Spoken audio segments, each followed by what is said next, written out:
ચીનનો HMPV virus ભારતમાં અને હવે ગુજરાતમાં પહોંચી ગયો છે.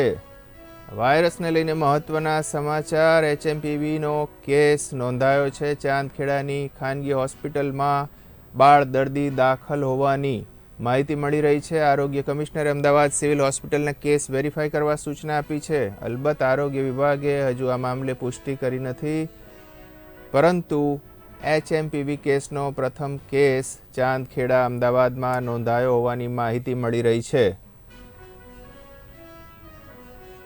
આ ગંભીર મામલે વધુ માહિતી સાથે ગાંધીનગરથી ફોન લાઈન પર સંવાદદાતા વિરેન મહેતા જોડાઈ રહ્યા છે. જી વિરેન, શું છે વિગતો?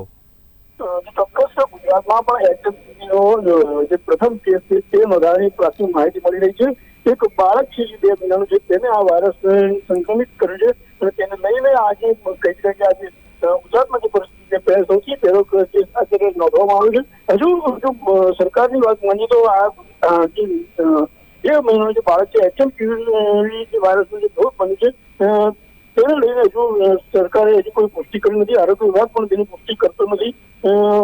આરોગ્ય કમિશનર જે હર્ષદ પટેલ છે તેમણે પણ અમદાવાદ હોસ્પિટલને કેસ વેરીફાઈ કરવા માટે સૂચના આપી છે અને ચાંદખેડાની આ એક હોસ્પિટલમાં બાળક દાખલ છે તેવી પ્રાથમિક માહિતી મળી રહી છે. મૂળ મોડાસા પાસેનું કોઈ ગામ છે તેનું આ બાળક છે અને તેને સારવાર માટે ચાંદખેડાની ખાનગી હોસ્પિટલમાં ખસેડવામાં આવ્યું છે.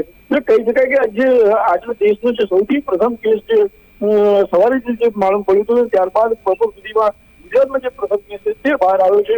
એટલે કહી શકાય કે આરોગ્ય વિભાગ પર સતત છે. આરોગ્ય વિભાગની જે માનીએ તો બરોડામાં જે આરોગ્ય મંત્રીએ જે નિવેદન આપ્યું તેમાં પણ કહ્યું કે તમે જણાવ્યું હતું કે રાજ્ય સરકાર અને કેન્દ્ર સરકાર સતત સંપર્કમાં છે અને સતત આ કેસ ઉપર નજર રાખી રહી છે. માહિતી માટે આભાર વિરેન મહેતા.